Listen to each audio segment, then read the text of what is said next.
மக்கள் எல்லோருக்கும் வணக்கம். நான் உங்கள் ஜி கோபால் பேசுகிறேன். இன்னைக்கு நாம பேசக்கூடிய தலைப்பு என்னன்னா, சனி பகவானின் வக்ரம். இந்த சனி பகவானுடைய வக்ர பயிற்சி ஆகப்பட்டது ஜூன் மாசம் 29ஆம் தேதி 11:28 PM அப்ப ஸ்டார்ட் ஆகி நவம்பர் மாதம் 15ஆம் தேதி 6:50 PM இந்த சனி பகவானுடைய வக்ரம் முடிவடைகிறது. இப்ப இந்த சனி பகவான் ஆப்பட்டது போரட்டாதி நட்சத்திரம் வாயிலாக டிராவல் செய்கிறாரு. அப்ப அந்த சனி பகவானுடைய வக்ர காலகட்டங்கள் ஆப்பட்டது துலாம் ராசிக்காரங்களுக்கு எப்படி இருக்க போகிறது, இதை பத்தி தான் இந்த வீடியோல நம்ம பார்க்க போறோம். அப்ப துலாம் ராசி, அப்ப அந்த துலாம் ராசிக்கு சனி பகவான் யாருன்னா, சனி பகவான் துலாம் ராசியிலேயே உச்சம் அடையக்கூடிய கிரகம். அதனாலதான் துலாம் ராசியில பிறந்தவங்க 100% ஆப்பட்டது நேர்மையா இருப்பாங்க, சட்டத்துக்கு கட்டுப்படுவாங்க. அதே சமயத்துல அவங்க உழைப்பால முன்னுக்கு வரும்னு நினைப்பாங்க. அந்த உழைப்பும் நேர்வழியில் இருக்கும்னு நினைப்பாங்க. அப்படிப்பட்ட நியாயவாதிகள் தான் துலாம் ராசிக்காரர்கள். அப்ப அவர்களுக்கு இந்த சனி பகவானுடைய வக்ர காலகட்டங்கள் எப்படி இருக்கும்? அப்ப அந்த சனி பகவான் ஆப்பட்டது இப்ப 5ஆம் இடத்துல இருந்து வக்ரமாறாங்க. அப்ப அந்த 5ஆம் இடத்துல சனி பகவான் இருப்பதே துலாம் ராசிக்காரங்களுக்கு ஒரு நல்ல பவர். அதே சமயத்துல அந்த 5ஆம் இடத்திலிருந்து சனி பகவான் வக்ரமாகி 3ஆம் பார்வை, 7ஆம் பார்வை, 10ஆம் பார்வை, இந்த பார்வையால சனி பகவான் அப்படி பார்வை பார்த்து துலாம் ராசிக்காரங்களுக்கு நல்லது செய்கிறாரு. அப்ப அந்த துலாம் ராசி 10ஆம் பார்வையாக அந்த சனி பகவான் ஆப்பட்டது உங்களுடைய ராசிக்கு 2ஆம் இடத்தை, அதாவது குடும்பஸ்தானத்தை பார்க்கிறாரு. அப்ப அதே சமயத்துல அந்த குடும்பஸ்தானத்தை அந்த சனி பகவான் பார்க்கிறாருன்னா, அந்த சனி பகவானோடு சேர்ந்து அந்த குரு பகவானும் 7ஆம் பார்வையாக விருச்சிக ராசியை பார்க்கிறாங்க. அப்ப சனி பகவானும் வக்ரத்திலிருந்து பார்க்கிறாங்க, அந்த குரு பகவானும் ரிஷபத்திலிருந்து 7ஆம் பார்வையாக விருச்சிகத்தை பார்க்கிறாங்க. அப்ப இதனால என்ன நடக்கும் அப்படின்னா, துலாம் ராசிக்காரர்களுக்கு கண்டிப்பாக அவங்க குடும்ப ரீதியாக பிரச்சனைகள் அந்த பிரச்சனைகளால் பாதிக்கப்பட்டு மனம் உடைந்து குடும்பம் பிரிஞ்சு டைவர்ஸ் வரைக்கும் போயிருக்கிறவங்க யாராக இருந்தாலும் இந்த பீரியட்ல அவங்க ஒண்ணு சேருவதற்குண்டான வாய்ப்பு இருக்குது. அப்ப அந்த டைவர்ஸ்ங்கிற பிரச்சனைக்கு போக மாட்டாங்க. அந்த மன கஷ்டங்கள், மனக்குழப்பங்கள் எல்லாமே தீரும். அப்ப அவங்க ஒரு சந்தோஷமான வாழ்க்கையை எதிர்பார்க்கக்கூடிய காலகட்டம் இந்த காலகட்டம். அது போக படிக்கக்கூடிய மாணவர்களுக்கு அந்த 2ஆம் இடம் என்பது கல்வி ஸ்தானம்.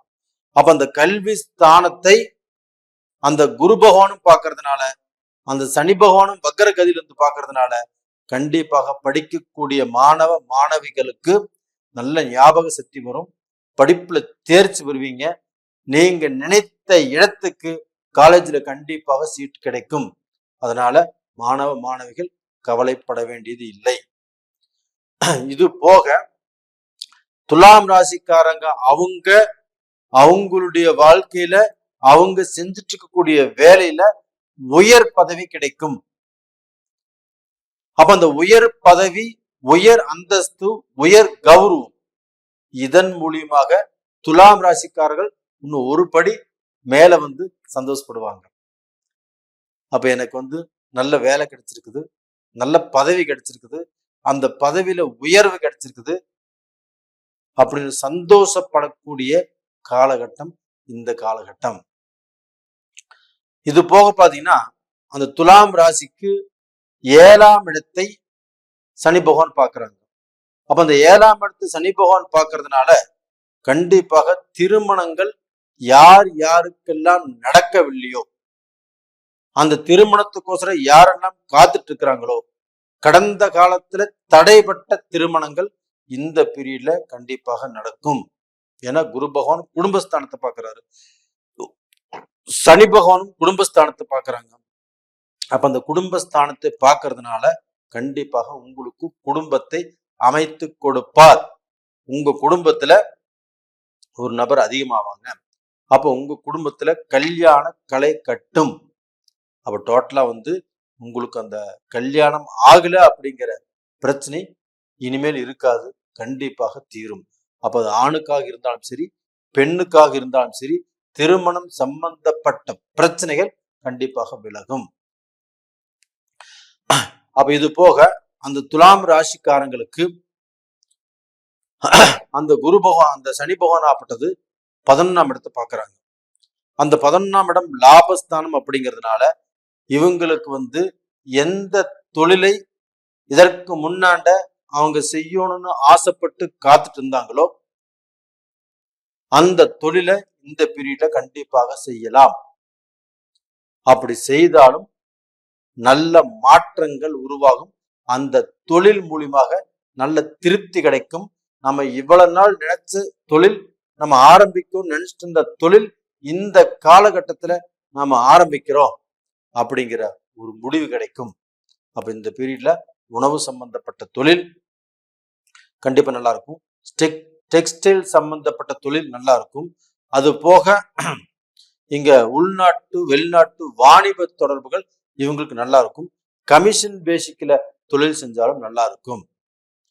அப்ப டோட்டலா பாத்தீங்கன்னா துலாம் ராசிக்காரங்க இந்த சனி வக்கர பயிற்சினால ஒரு படி உயர்வதற்குண்டான வாய்ப்பு இருக்குதோ இல்லையோ, கண்டிப்பாக அவங்க கீழே போவதற்குண்டான வாய்ப்பே இல்லை.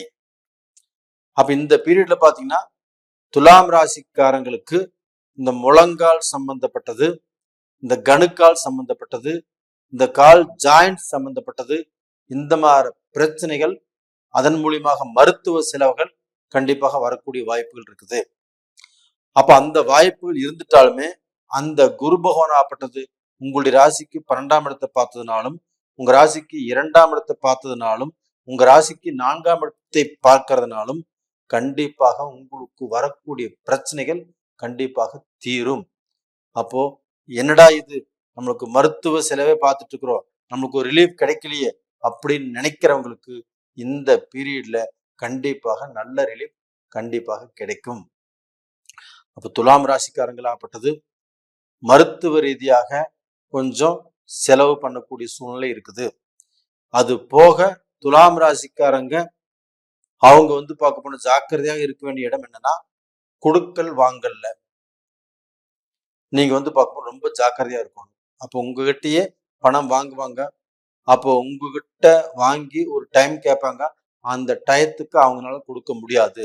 அப்ப நம்ம ஏன்டா இவங்களுக்கு கொடுத்தோம், கொடுக்கும்போது சந்தோஷமா கொடுத்துருப்போம், ஒரு உதவி செய்யற அப்படின்னு நினைச்சு கொடுத்துருப்போம். அது வாங்கும்போது நாம பல சித்திரவதைப்பட்டு பல குழப்பம் அடைஞ்சுதான் அந்த காசு நம்ம கைக்கு வரும். அப்ப அந்த விஷயத்துல ஜாக்கிரதையா இருங்க. நேயர்களே, இந்த பதிவு பிடிச்சிருக்குன்னு நினைக்கிறேன். பிடிச்சிருந்தா லைக் பண்ணுங்க, சப்ஸ்கிரைப் பண்ணுங்க, ஆல் அப்படிங்கிற பெல் பட்டனை பிரஸ் பண்ணிக்கோங்க. உங்களுடைய ஜென்ம ஜாதகத்தில் உங்களுடைய தலை எழுத்தை நிர்ணயம் பண்ணுவது உங்களுடைய தசாபுத்திகள் தான். அப்ப அந்த தசாபுத்திகள் சாதகமாக இருக்கிறதா பாதகமாக இருக்கிறதா அப்படின்னு கீழே 2 நம்பர் கொடுத்துருக்குறோம். அந்த 2 நம்பருக்கு கான்டாக்ட் பண்ணுங்க. உங்களுடைய ஜாதகம் நீங்க பார்க்க விரும்பினால் பார்த்து சொல்றோம். நீங்க கான்டாக்ட் பண்ணுங்க, வாட்ஸ்அப் பண்ணுங்க. உங்களிடமிருந்து விடைபெறுவது உங்களின் ஜி கோபால். நன்றி, வணக்கம்.